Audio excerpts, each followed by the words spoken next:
6 a.m. summer workouts. A brutal schedule, the toughest in the country. The first 7 teams they faced this year were all ranked opponents, and they started out the year 7-0 against them. They have stumbled just once on the season. That was in November against Iowa State. They shuffled their lineup around and have run off the last 10 in a row coming into the national semis. And there's the tough serve that Hebert was looking for. And remember, Tan has started at the line with a tough serve like that. Then she's gone to the short tactical one. I think she'd be better off going right where she did the last time. We'll see if she goes short now. Nope. Big homecoming for Christine Tan, who played high school ball here in the Tampa area over at Palm Harbor University High. Got her start on the beach. And that's where you learn to be a better all-around player, and you have to learn to read the game when you're only one of 2 players, and that's a critical skill for liberos, is to be able to read opposing attackers, their arm swing, the way their shoulders are facing, to put yourself in the best position to play the ball. Tan is the libero, the defensive specialist, wearing that different colored jersey, as is Kistner. They cannot attack.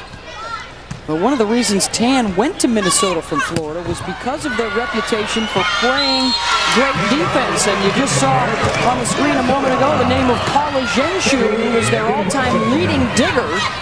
And Christine is graduating #2 all-time right behind her. Coach talks about what a rock she is for them, a good passer and a fearless defender, and she's all over this play. Jericho tried to hammer it home on 2. Here's Fawcett. You see every time Fawcett hits that off-speed shot, she bends her feet way underneath her, and it's easier for Tan to read. The long arm of the law. Destiny Hooker actually reached up with the opposite hand and put it away lefty. Slam dunk right over the block by about a foot. Nothing you can do about that. The only thing you can do is, as defenders come in, realize that the set is very close, and that's the only thing Hooker can do with the ball. And again, you could make a very strong case for Destiny Hooker being the best female athlete in college right now. That's sure what her conference thought. The Big 12 called her the athlete of the conference, the 2008-2009 academic year. Has Olympic potential in both the high jump and on the volleyball court. And it's really up to her to decide which she wants because of that potential. I don't think she can continue to split time and expect to be a great Olympic competitor. She's going to have to go one route, track and field, or the other, volleyball, give it her full effort. Chance for Minnesota. Carrico looking to Gibmeyer. I think that's the hookup that's going to have to carry Minnesota. They've got to win 3 sets in a row here. And you can see normally Gibmeyer goes wider all the way out to the sideline. But this time she's going to go close to the setter and keep it real there.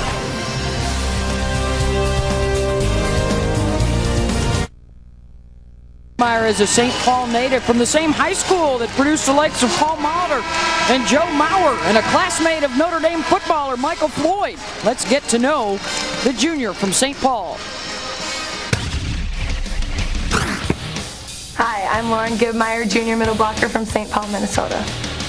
My favorite athlete is Kevin Garnett, and my favorite sports movie is Remember the Titans. If I had to pick a song on my iPod today, it'd be Christmas music. My motto is, hard work pays off. Yeah. I like to go to Minnesota's beach, aka Lake Calhoun.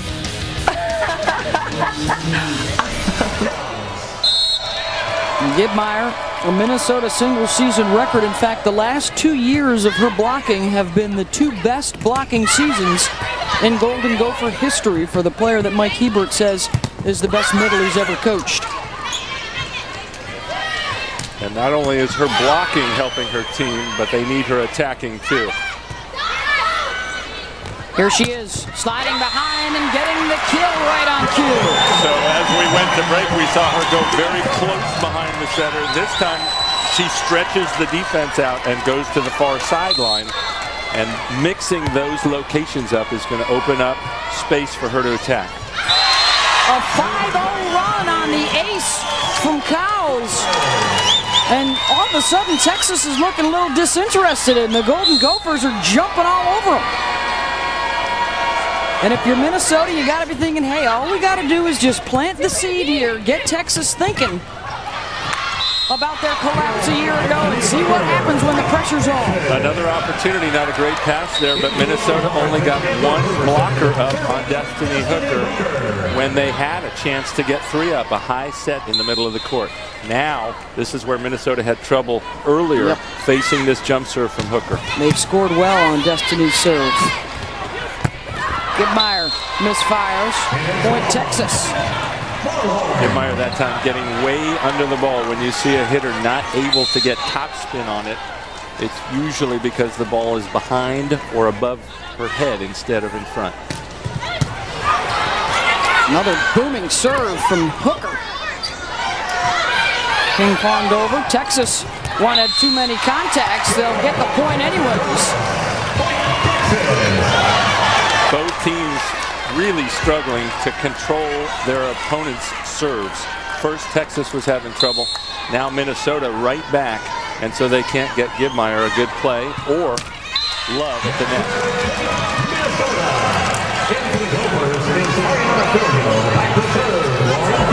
Gibmeyer back to serve now with the 9-6 lead.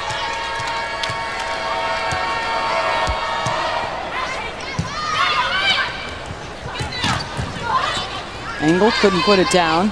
Minnesota in transition. Doris hopped on the miss hit. And that time Filio just not able to control the softball when it got blocked. If she can, she'd love to keep that on her side of the net instead of putting it 6 inches over where Doris can crush that. 5 kills now for Doris out of the middle. Love swooping in for the tip. Tabitha Love at 6'6", showing a little finesse. Good choice by her when she gets her hand back more and her elbow back and then brings it slowly forward. It's like an off-speed pitch in baseball, keeping the opponents off ground. 5 kills now for Love. She'll get another swing. Hooker's calling for it. There she is out of the back. Chicken winged up by Carrico. Back to Love into the net. Point Texas. That's the player Minnesota wants to have taking the big broken play swings is Tabitha Love, but she just got under it too much also. Not a good swing on that.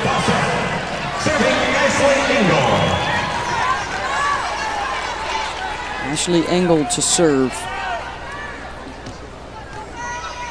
One of the most versatile players in the college game. She had a triple-double earlier in the season against Hawaii, a team that we'll see in our second national semifinal. Love getting a lot of looks for Minnesota in this set. The NCAA Division I Women's Volleyball National Championship match comes your way Saturday night at 8 o'clock Eastern on ESPN2. For more information, go to ncaa.com, the official online home for all 88 NCAA championships. Our second semifinal tonight will be Hawaii and Penn State, looking for their 3rd national championship in a row.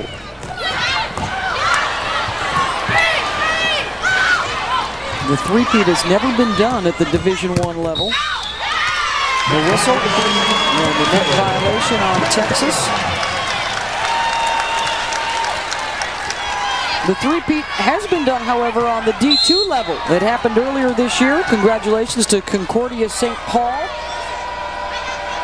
They went 37-0 for their 3rd championship in a row for Coach Brady Starkey and their 4-time All-America Maggie McNamara. So that's the first time in D2.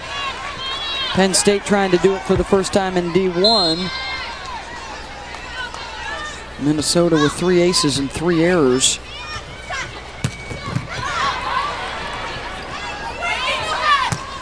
Hooker cut that one around the block and down the line.